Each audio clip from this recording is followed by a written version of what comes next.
Assalamualaikum warahmatullahi wabarakatuh. Marilah kita mulai kisi-kisi kita pada hari ini. Kita mulai dengan bacaan basmalah bersama-sama. Bismillahirrahmanirrahim. Baik anak-anak yang dimuliakan oleh Allah, yang disayang oleh Allah, insyaallah beberapa hari lagi kalian akan ujian tentang akidah alam. Oleh karena itu, berikut marilah kita simak beberapa kisi-kisi yang saya berikan. Silahkan dipelajari dan dicatat. Semoga kisi-kisi ini bisa membantu kalian mendapatkan nilai akidah, mendapatkan nilai 115. Amin. Baik, kisi-kisi yang pertama apa? Kisi-kisi yang pertama, nanti soal yang saya berikan adalah yang pertama adalah Islam tidak memerintahkan umat Islam untuk mendapatkan dunia. Umat Islam tidak memerintahkan umat Islam untuk mencari dunia sebanyak-banyaknya. Boleh mencari sebanyak-banyaknya, tapi hanya di genggaman saja, tapi tidak terlalu mencintai dunia itu. Itu yang pertama. Yang kedua, kisi-kisi selanjutnya yaitu tentang masalah riya. Gimana riya itu? Riya itu apa? Riya itu adalah kita mamer dengan mata kita. Riya. Apa perbedaannya riya dengan sum'ah?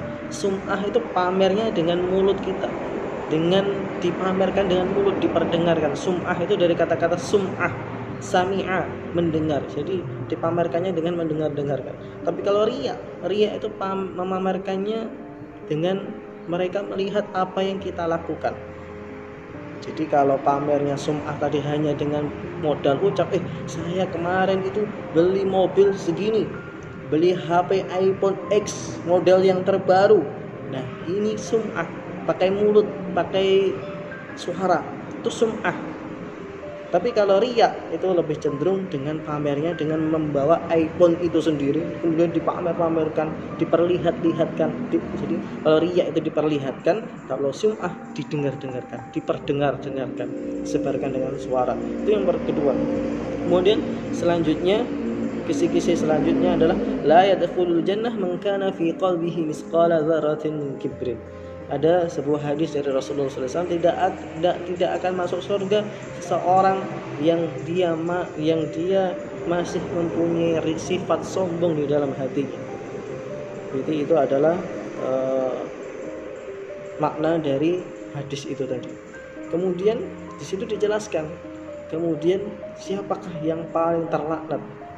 Seorang kaya yang sombong atau orang miskin yang sombong? Ternyata yang lebih laknat, yang lebih dilaknat oleh Allah, yang lebih dimarahi oleh Allah, dibenci oleh Allah adalah orang miskin sombong. Sudah miskin sombong, yaitu yang dia sombongkan apa, yang dia pamerkan itu apa? Orang miskin sombong. Itu kisi-kisi selanjutnya. Insyaallah soal-soal seperti itu akan keluar. Kemudian tentang pengertian tawadhu. Tawadhu itu apa? Tawadhu itu rendah hati. Ingat ya, tawadhu itu rendah hati. Kemudian tafahum. Tulis coba ya. Tafahum. Apa itu tafahum? Tafahum itu saling memahami. Kemudian ta'awun.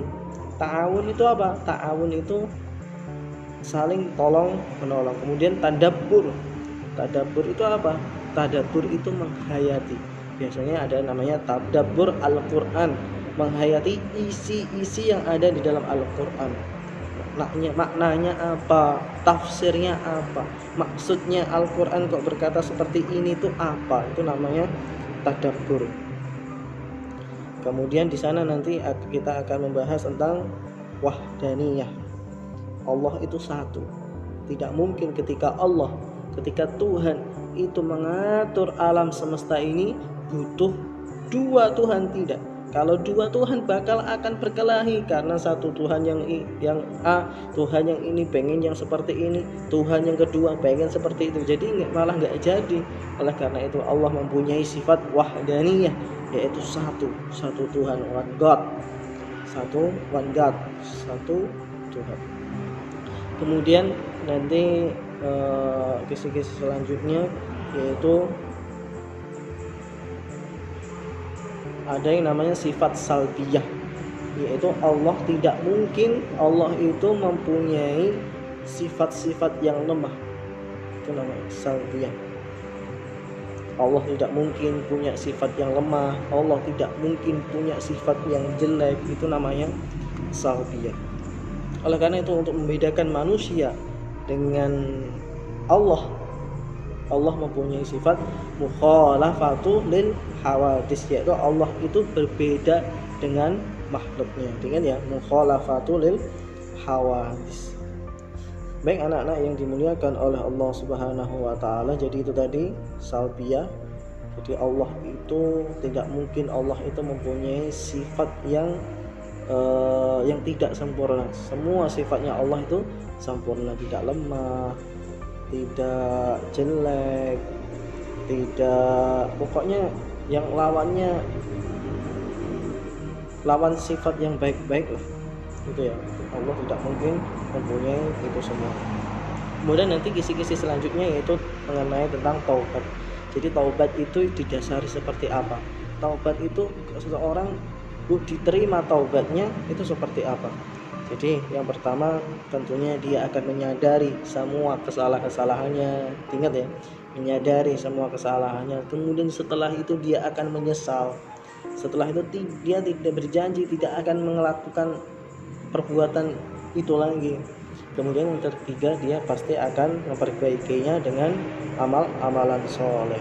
Baik, itu insya Allah pertanyaan seperti itu nanti akan keluar.